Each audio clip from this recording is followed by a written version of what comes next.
Okay, ayos at andito ka na ngayon. Congratulations. And I'm so happy na makita ka ngayong araw na to. And I'm so excited na i-share sa iyo yung mga pag-uusapan natin dito sa free video series na to.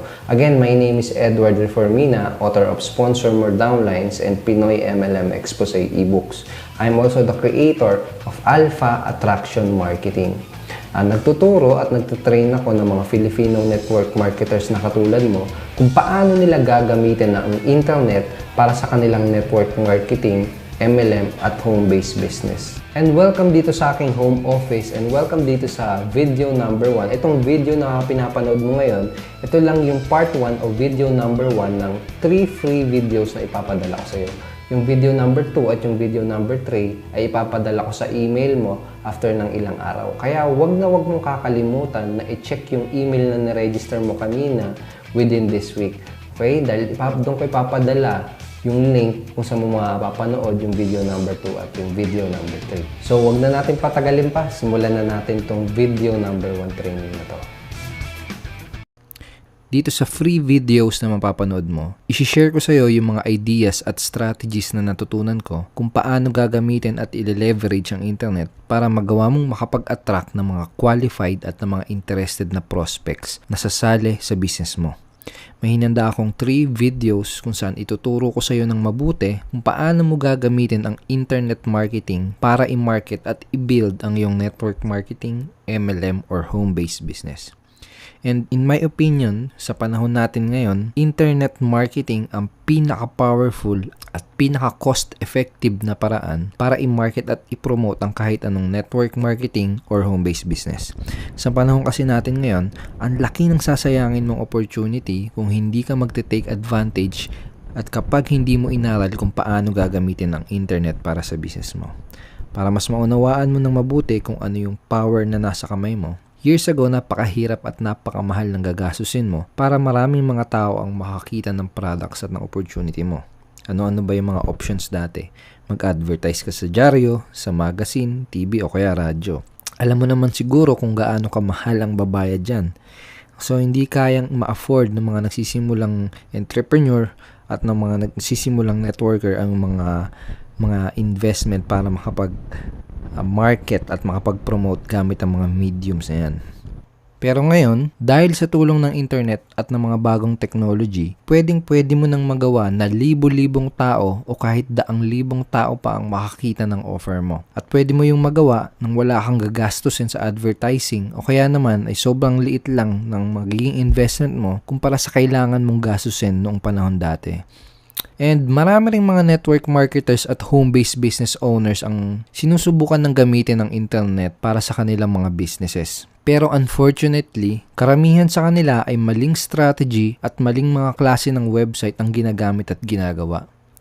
In this free video series, ang ituturo ko sa iyo ay yung effective, proven at tested na mga strategy. Ang tuturo ko sa iyo ay yung mga mismong strategy na ginagawa at ginagamit ko para makapag-generate ng libo-libong qualified prospects or leads para sa aking business. At kapag natutunan mo itong mga ituturo ko, kahit kailan ay hindi ka na mauubusan ng mga interesadong prospects na pag-iintroducean ng products at ng opportunity mo. Itong mga strategy na i-share ko sa iyo, ito yung dahilan kung bakit ako nakapag-attract at nakapag-join ng 160 plus personally sponsored downlines o yung mga direct referrals in my primary opportunity in just 12 months. At hindi lang yun. Nagawa ko na makapag-attract at makapag-sponsor ng 160 plus downlines nang hindi ako nag-a-approach at kumakausap ng mga strangers, hindi ako nagpamigay ng flyer sa kalsada, at hindi ako nangulit at nag-convince sa mga kamag-anak at kaibigan ko. Nagawa ko yun sa tulong ng internet at sa tulong ng strategy na gusto kong i-share sa iyo. Gusto kong simulan tong video training na to by sharing with you yung ilan sa mga naging struggles at frustration ko noong nagsisimula pa lang ako sa network marketing industry. Unang na-introduce kasi sa akin ng network marketing nung kakauwi ko pa lang galing sa abroad as an OFW sa Middle East. So 5 years akong pabalik-balik sa abroad pero wala rin gaanong naipon. Kaya nung time na yon, naghanap talaga ako ng other source of income. At kaya nung time na na-explainan ako about network marketing, sumali kagad ako. Tapos nung nakasali na nga ako, hindi ko alam kung ganito rin yung naging experience mo, pero ang naituro sa akin ng mga paraan para gawin yung business ay yung pag-alok sa mga kaibigan at kamag-anak ko. pinagawa sa akin, pinasulat ako sa papel ng listahan ng mga pangalan ng lahat ng mga kakilala ko. Tapos, isa-isa ko silang inalok sa aking business opportunity. Tapos nun, walang sumali. At yung iba pang tinuro sa akin ay yung pagkausap sa mga taong hindi ko kakilala sa kalsada. Yun nga yung pamumusakal tsaka yung pangingidnap. Isa pang tinuro sa akin ay yung pamimigay ng flyers. Naalala ko, bumili pa ako ng printer para makapag-print ako ng maraming flyers na ipamimigay. Tapos nagpupunta kami sa mga matataong lugar para mag-abot ng mga flyers. Karamihan dun sa napagbibigyan ko ay tinatapon lang yung papel na inaabot ko. Yung iba naman, para akong invisible, hindi ako pinapansin. Tapos, lagi ko rin bit-bit yung clear book ko para ready ako palaging mag-explain at maglatag ng complan. Sobrang kumapal rin talaga mukha ko noon kasi nagpe-present ako kahit sa mga taong nakakatabi ko lang sa bus. Okay? So, walang masama sa mga approach na yun, pero hindi sila nag-work para sa akin at sa napakaraming networkers na nakausap at nakilala ko.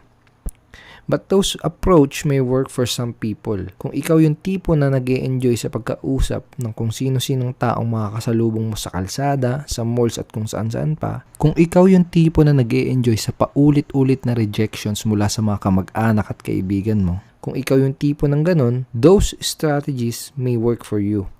Pero kung kagaya mo ko at kung kagaya ka ng karamihang network marketers na nakausap at nakilala ko na hindi komportable sa ganong klaseng approach ng pag-build ng business at kung hindi ka nag-e-enjoy sa pamimigay ng flyers at sa pamumusakal o kaya naman kung ikaw yung tipo na nasubukan na yung ganong paraan pero katulad ko ay hindi rin nag-work para sa'yo yung mga approach na yun, I have a good news for you dahil baka itong strategy na ituturo ko sa video training series na to ang makatulong sa'yo. So, nung ginagawa ko nga yung mga traditional strategies, nag-struggle talaga ako. Wala akong mapasali kahit ang dami ko nang nakausap at ang dami ko nang napag-alokan na tao. Kaya na-realize ko kagad na merong two major limitations sa mga old school at traditional strategies. At ang two major limitations na yon ay quality at quantity. Quality muna ang pag-usapan natin. Ang naging problema ko nung mga strangers ang nilapitan at inalok ko sa pamamagitan ng flyering at pamumusakal ay karamihan sa kanila ay walang interest dun sa inaalok ko. I know the company and the products are good, walang duda. Ang hindi ko maintindihan ay kung bakit hindi nila makita yung nakita ko dun sa opportunity. Malamang ganun din ang pinagtataka mo ngayon. Malamang ito rin yung tanong na tumatakbo sa isipan mo. Ang ganda-ganda naman ng opportunity mo, ang ganda ng benefits, ang ganda ng products, pero ang nakakagulat, bakit hindi sila interesado? At bakit hindi sila bumibili at sumasali? Well, simple lang ang sagot o explanation kung bakit hindi sila interesado. At yun ay dahil wala sila nung desire na kagaya na meron ka at meron ako. Ano yung mga desire na yun? Desire to have a better lifestyle, desire to have more time and more money, desire to help others succeed, etc. etc. Kung pampapayat or for weight loss yung product na inaalok mo, ang dahilan kaya hindi sila bumili ay dahil wala silang desire na pumayat. Wala silang pinakitang interest at wala silang desire dun sa offer mo. Kung pampaputi ang products mo, kaya sila hindi bumili, simple lang, wala silang desire pumuti. Wala silang pinakitang interest at wala silang desire dun sa offer mo. Kung food supplement naman ang binibenta mo, kaya sila hindi bumili, simple lang din, wala silang desire maging healthy. Wala silang pinakitang interest at wala silang desire dun sa offer mo. Kung information products like e-books ang binibenta mo, kapag hindi sila bumili, simple lang ang sagot, wala silang desire matuto. Wala silang pinakitang interest at wala silang desire dun sa offer mo. Kung hindi sila sumali sa opportunity na inaalok mo, simple lang ang explanation. Wala silang desire magkaroon ng better lifestyle, wala silang desire magkaroon ng mas maraming income at oras katulad mo. Wala silang pinakitang interest at wala silang desire dun sa offer mo. Kalokohan kasi yung mga nagsasabi na wala silang time, wala silang pera. Kapag ang tao kasi ay may desire dun sa isang bagay, they will find a way. Hahanap at hahanap sila ng paraan para makuha yung bagay na yun. So ang tanong, paano ba natin magagawa na puros interesado yung mga taong makakausap at makakakita ng products at opportunity natin? Simple lang din ang sagot. Hanap ka ng mga tao na meron ng desire sa kung ano man ang ino-offer mo. At pagkatapos, ilagay mo sa harapan nila yung products or opportunity mo. At magagawa mo yun sa tulong ng internet. Isipin mo, ikaw nung bago mo palang makita yung opportunity na pinasukan mo, most probably ay may desire ka na. May desire ka na magkaroon ng better lifestyle, may desire ka na dun sa solution na pinoprovide ng products mo, etc. Kaya nung oras na makita mo yung opportunity mo, you took immediate action, tama ba? Kailangan ang targetin mo ay yung mga taong kagaya mo using effective internet marketing strategies. Kailangan mong gawin ay targetin yung mga taong kagaya mo na may desire na o mataas yung possibilities na magkaroon ng desire dun sa products at opportunity na ina-offer mo. And to be honest with you, ang pinaka-worst na paraan para humanap ng tao na may katulad na desire na meron ka o kagaya mo ay yung pagkausap sa mga random people sa kalsada. Dahil karamihan talaga na makakausap mo sa kalsada ay hindi magiging interesado. Pero imagine kung yung mga makakakita ng ads or ng presentation mo ay yung mga kagaya mo. Tingin mo mapapasali mo rin ba sila ng mas madali? There are two ways to market your business sa panahon natin ngayon. Wala na tayo sa 1960s, wala tayo sa 1970s, at hindi rin tayo nasa 1980s. Ang pag-uusapan natin ay yung two ways to market sa panahon natin ngayon. First way ay yung ala chamba style. Paano to? Kausapin mo lahat ng humihingang makasalubong mo hanggang sa makachamba ka ng tao na kagaya mo o kagaya natin na may desire. Okay? Kaya ala chamba.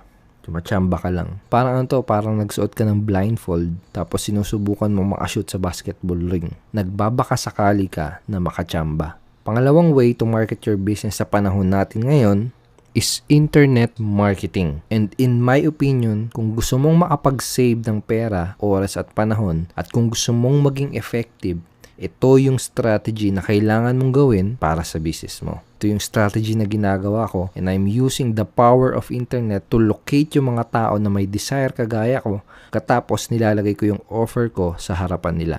Effective marketing is knowing who is your target market and positioning your offer in front of them. Positioning your offer sa harap ng mga tao na may desire na sa kung ano man ang ino-offer mo. May kukwento ko sa yung isang analogy para mas maunawaan natin ng mas mabuti itong idea na to.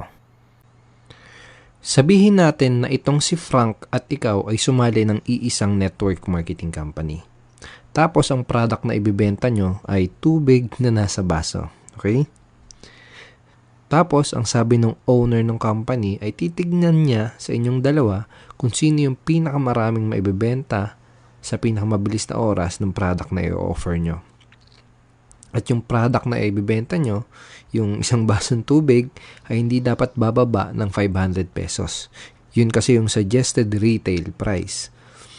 So ngayon, si Frank, ang ginawa niya, pumunta siya sa mga subdivisions, pumunta siya sa mga offices, sa mga public places, sa mga matataong lugar, pinuntahan niya yung mga kaibigan at kamag-anak niya para i-alok yung 500 pesos na product na ino-offer nyo, yung tubig na nasa baso. Ang nangyari ngayon sa kanya, nakatanggap siya ng iba't ibang klaseng objections at rejections. Sabi sa kanya ng mga pinag-alokan niya, mahal naman yan, wala akong pera, mga ganon. Yung iba, pinagtawanan pa siya, etc. Kaya ngayon, itong si Frank ay frustrated sa bagong business niya. Samantalang ikaw naman, inisip mo muna ng mabuti kung sino yung mga tao na magiging willing bumili ng product na ino-offer mo. Yun nga, yung isang basong tubig sa halagang 500 pesos. Tapos, ang sunod na ginawa mo ay nagpunta ka ng disyerto. At inalok mo yung product na ino-offer mo, yun nga, yung tubig na nasa baso, dun sa mga tao na 3 araw nang hindi umiinom ng tubig at uhaw na. Tingin mo, mabibenta mo ba ng mabilis yung product mo, yung tubig na nasa baso? Tingin mo kahit doblehin o triplehin mo yung presyo ng product na binibenta mo, ay bibili pa rin sila? Oo naman. Diba? Kasi may desire at needs nila yung product na ina-offer mo. At sa tingin mo, sino sa inyong dalawa ni Frank ang magkakaresulta at magiging successful sa bagong business na pinasok nyo? Alam ko na tong example na to ay medyo may pagkakuwela, medyo exaggerated. Pero yung point na gusto kong maintindihan mo ay yung kapag ang prospect na pinag-alukan mo ay yung may desire or may need na sa kung ano man yung ino-offer mo, hindi ka na mahihirapan na magbenta. Hindi mo na kailangan mag-convince, hindi mo na kailangan mang-hype, etc. This is the difference between old school approach and internet marketing. Imbis na ikaw yung kumakausap sa kung sino-sino para magkaroon sila ng desire sa product at opportunity mo, in this strategy, tatargetin mo ay yung may mga taong may desire na sa products at opportunity mo or do sa offer mo. At sa kanila mo ilalagay o ipapakita yung offer mo. At kapag ganito yung ginawa mo, selling products and sponsoring people in your business will be much easier. Ang solusyon sa problema na lack of quality o laging hindi qualified o laging hindi interested yung mga prospect na nakakausap mo ay learning effective internet marketing strategies. Again, effective marketing ay kung paano mo ilalagay ang offer mo sa harap ng mga interesadong tao. Bigyan kita ng idea kung paano mo i-apply sa business mo itong strategy na to. Punta tayo sa Facebook saglit. Okay, so andito tayo ngayon sa Facebook and ngayon gusto kong ipakita sa iyo kung gaano ka-powerful ang internet dahil using Facebook ay magagawa mong matarget yung mga tao sa buong mundo na may pare-parehas na topic of interest. Okay? Pwede mong may ability ka na i-tap or targetin yung mga group of people na interesado sa specific or certain topics. Okay? So dito sa Facebook advertising platform, dito mo mapupuntahan yun sa create ad kapag pumunta ka sa newsfeed mo. Ito sa mga nakikita pong mga ads dyan dito sa create ad. At dito sa create ad page, basically pag gagawa ka ng Facebook ads, ito yung page na mapupuntahan mo. And dito sa bandang baba, ito yung gusto kong ipakita sa'yo. Dito sa create your audience, okay? Papakita ko sa iyo kung ano-ano yung mga pwede mong gawin dito sa setting na to. Okay, so sa location, enter the name of one or more countries. So pwede kang maglagay diyan ng mga countries. Okay, so for example, gusto mo mga targetin ay yung mga Facebook user na nasa Pilipinas. So yan, pwede mong ilagay Philippines. So makikita mo 34 million people. Okay? So, pwede ka rin maglagay dyan ng United States. Pwede mong dagdagan. So, makikita mo, mag-update yung number dito. Maging 214 million people Facebook user na nasa dalawang countries na yan. So, in this example, sabihin natin na yung mga nasa Philippines lang muna yung titingnan natin. Okay, so, pangalawa, dito sa age. So, pwede mo ring i-filter out kung anong age yung mga gusto mong targetin. So, for example, 20 years old and above lang yung gusto natin targetin. So, nakita mo, nag-update ulit, naging 24 million. Kanina galing sa 34 million. Okay?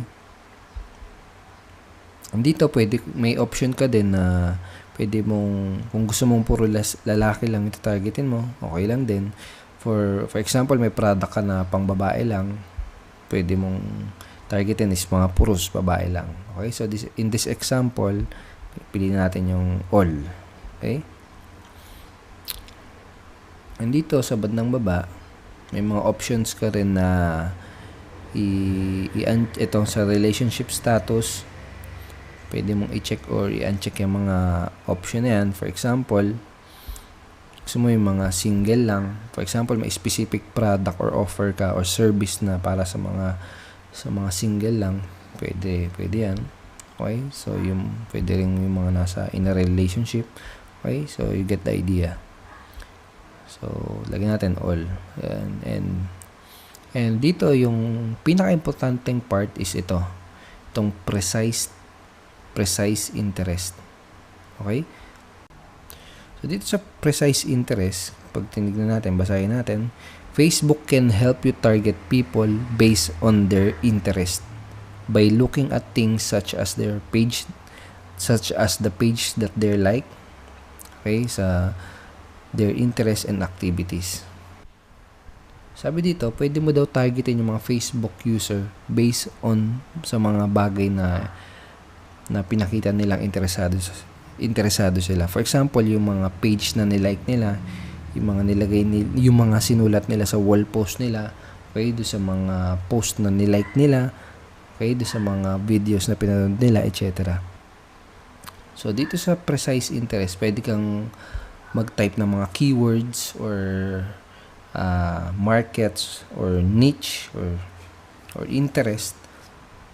And para mas okay, ipakita ko na lang sa'yo. So, for example, sabihin natin na yung product na ino-offer ng company mo or product na ino-offer mo ay related sa health and fitness. Sabihin natin ganun. So, pwede mo diyang i-type health and fitness.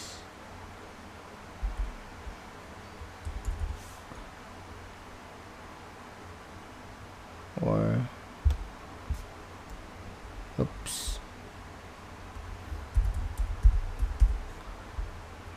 ito, health diet.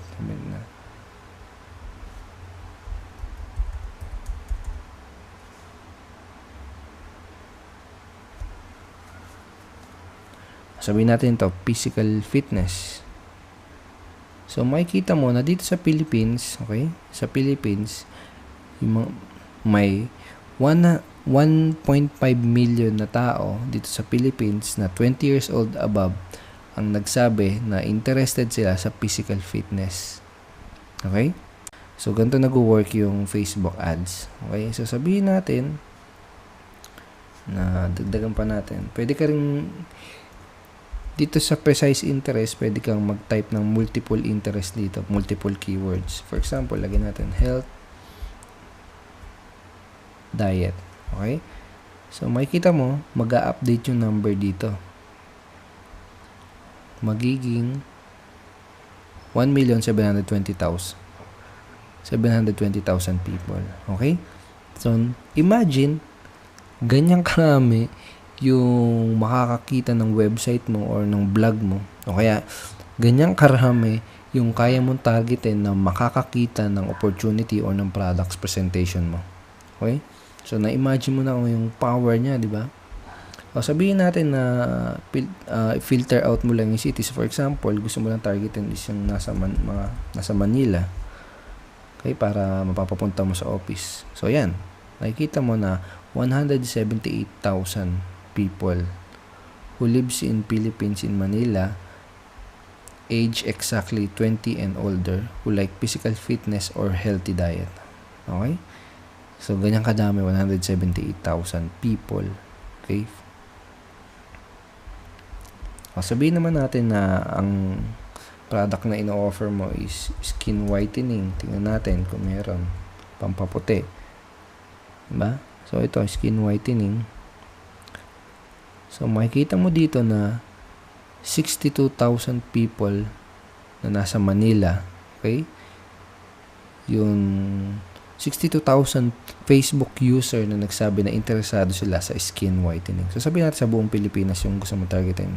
Close natin yung Manila. So, ngayon, nag-update siya. Nakalagay 620,000 people na 20 years old and above na nasa Pilipinas na interest sa topic na skin whitening or interesado na paputiin yung balat nila. Okay? So, imagine na may skin whitening product ka and ganyang karami yung potential prospect na pwedeng makakita ng offer mo. Imagine kung gaano ka powerful yun, di ba? O, sabihin naman natin na tina-target mo is yung interested na magtrabaho na nasa bahay lang. Okay, so ito, sabihin natin, work at home parent. Okay, so dito sa potential audience, nakalagay is 122,000 people. Okay, so itong suggested likes and interest, pwede mo rin i-click yan. For example, itong home business, pwede mo i-click yan, masasama rin siya dito sa precise interest. So, nakita mo, nag-update, naging 200,000. Okay? So, imagine yan yung ganyang karami yung tao na pwede mong i-tap or i-targetin para makakita ng business presentation mo. Okay? Sabihin naman natin na yung product na ino-offer ng company mo is related sa weight loss. Sabihin natin, ito, weight loss. Okay, so dito sa weight loss, makikita mo na merong 2 million people na nagsabi, na nagpakita na based on dun sa mga page na nila-like nila, based dun sa mga pinapost nila, based dun sa mga post na nila-like nila. Okay, so 2 million people na nagsabi na interest sila about sa topic na weight loss. Okay, imagine ganyan karami yung tao na makakita ng product presentation mo. So, pwede rin nating i-click tong dieting. Again, mag-update to. Kasi naging 2.2 million. So, sabihin natin ito, click din natin, obesity. Okay, so about healthy diet. Click natin kung bago. Okay, so you get the idea. Okay, kung gaano ka-powerful ito. Imagine na tatarget mo yung gantong karaming tao na nagsabi na interested sila sa certain topics or certain interest. Kahit ano pa ang product or opportunity na ino-offer mo, basta may value yan at basta nakakasolve yan ng kahit anong klaseng problema, sigurado ay may market at may mga grupo ng mga tao na interesado dyan sa ino-offer mo.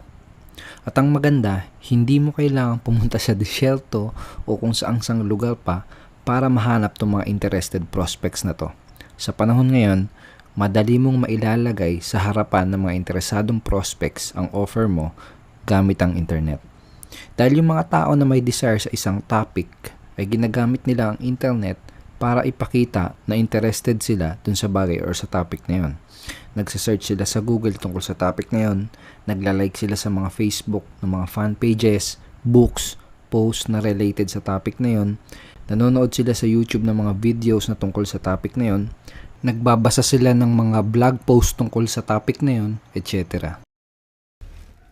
Isa pang solusyon para masolve itong problema na lack of quality prospects ay kailangan mong maintindihan na people buy and join from people that they know, like, and trust. Hindi mo ba natanong kung bakit kaya yung mga ibang mga prospects, kahit sinabi naman nila na nagustuhan nila yung business o products mo, ay hindi pa rin sila gumawa ng aksyon para bumili at sumali? Nangyari na ba yun sa'yo? Hindi mo ba natanong kung bakit kaya ganun? Ang isang mabigat na dahilan kung bakit hindi ka agad bumibili o sumasali ang isang tao ay dahil wala pa silang sapat na tiwala sa'yo o kaya naman ay hindi sila naniwala sa'yo. Para masolusyonan mo ang problemang to, kailangan mong matutunan kung paano mo maipuposisyon ang sarili mo as an alpha. What is an alpha? Alpha ay yung person na nagbibigay muna ng value katulad ng helpful information sa kanilang mga prospects. Kapag nagbibigay ka kasi ng value, ma-appreciate ka ng mga prospects mo dahil ikaw muna ang unang nag-invest sa kanila. Hindi mo muna inisip ang sarili mo at ang inisip mo muna ay ang makatulong sa kanila. At dahil dito, your prospects are going to like you. At kapag nakatulong sa kanila yung binigay mong valuable information, this will establish trust sa mga prospect mo at yun yung perfect na time para i-introduce mo sa kanila yung mga products at opportunity mo. Ito yung isang simpleng example. Kung mga weight loss products ang binibenta mo, imbis na bentahan at alukin mo kagad sila, pwede ka munang mag-offer ng mga libreng articles, free ebooks, or free newsletter na pwedeng ang topic ay how to lose weight fast o kaya naman ay 10 new tips how to become fit without going to the gym. Or kahit anong valuable information na makakatulong sa kanila para makuha nila yung result na gusto nila o para masolve ang problema nila. Pagkatapos, kapag nakapag-provide ka na ng mga valuable information, this will create goodwill and trust sa mga prospects mo. And that is the best time para i-recommend mo sa kanila ang products na ino-offer mo. Mas mataas yung magiging chance na bumili sila dahil nag-invest ka muna ng effort para makapag-gain ng tiwala sa mga prospect mo. Pagkatapos kong matutunan itong technique na to, itong positioning as an alpha, nagawa ko rin na mismo mga prospect ang kukontak sa akin para magtanong kung pwede ba silang bumili ng products ko at kung pwede ba silang sumali sa business at sa team ko. Mga taong hindi ko kakilala at hindi ko pa nakakausap kahit kailan, ang bigla na lang nag-i-email, nagte-text o tumatawag sa akin para sabihin na ready na silang mag-join sa business ko or bumili ng products na ino-offer ko. Ito yung ilan sa mga emails, text at messages na natatanggap ko consistently mula sa mga prospect na gustong sumali sa akin ng kusa. Imagine na ganito rin yung mga email at text na natatanggap mo. Imagine na may mga tumatawag rin sa'yo para sabihin na interesado sila sa opportunity mo at ready na silang sumali sa business mo. Tingin mo, mahihirapan ka pa kaya sa business mo kapag ganito yung nangyari sa'yo? Ang tanong, paano mo ba magagawa to? Madali lang. Nagawa ko to dahil gumamit ako ng isang tipo ng website na ang tawag ay blog. At ito yung ginamit kong tool para maiposition ang sarili ko as a value giver or isang alpha. Ito yung tool na ginamit ko para makapag-provide ng value sa mga prospect ko at para makapag-build ng trust. Kaya nung time na pinakita ko na yung ina-offer ko na opportunity at products, ay meron na silang tiwala sa akin. Hindi ko na sila kinailangang kumbinsehin at hindi ko na sila kailangang pilitin dahil ready na nga silang bumili at sumali. Kaya ang madalas na nangyayari, sila pa mismo yung nagkukusa na kumontak sa akin para sabihin na ready na silang bumili at sumali. At ang the best part, 90 to 95% ng proseso na ito ay automated. Dahil kahit na natutulog ako, kahit na namamasyal ako kasama ang family ko, yung mga websites na ginawa ko ang busy sa pag-provide ng value, sa pag-build ng tiwala, at sa pagbenta ng products at opportunity ko. This is an easy system and strategy na madali mo ring ma-apply sa business mo. Ang kailangan mo lang gawin ay mag-provide muna ng value sa mga prospect mo para makapag-establish ka rin ng tiwala sa kanila. Kung gusto mo ring magawa yung nagawa ko, ang pinakaunang step na kailangan mong gawin ay magkaroon ng lugar sa internet kung saan ka makakapag-share or makakapag-provide ng mga valuable information sa iyong mga target prospects. Sa madaling salita, kailangan mo ng sarili mong blog or website. May dalawang options ako na nire-recommend kung gagawa ka ng sarili mong blog. Yun ay wordpress.org at blogger.com. May hinanda rin akong ibang mga video training kung saan step by step kitang i-guide kung paano ka madaling makakapag-setup ng sarili mong website o blog. Abangan mo na lang kung paano ka magkakaroon ng access sa mga special video training na to. Okay, I hope marami kang natutunan dito sa training na to and I hope ay nag-enjoy ka sa panonood ng video na to dahil ako mismo ay nag-enjoy sa pag-create ng video na to. Dun sa video number 2 na ipapadala ko sa'yo after 2 days, ituturo ko naman sa'yo yung napaka-powerful na marketing strategy at yung software na ginagamit ko para hindi ako mauubusan ng mga high-quality prospects or leads na pumapasok sa business ko. Okay, basically, yun yung strategy at yung software or tool na ginagamit ko para magkaroon ako ng tuloy-tuloy na supply ng mga high-quality prospects or leads sa business ko. Kaya wag mong kakalimutan na i-check ang email mo after 2 days. Tsaka kung nagustuhan mo yung mga pinag-usapan natin dito sa video na to, make sure na i-click mo yung like button dito sa baba ng video na to and wag mo rin kakalimutan na maglagay ng comment. Doon sa comment, pwede mong ilagay kung ano yung masasabi mo dito sa mga naituro ko sa'yo. Pwede ka rin mag-post ng question na gusto mong itanong sa akin and I will try my best na sagutin yung question mo as soon as I can. So go ahead, click like button and put your comment below and see you in video number 2.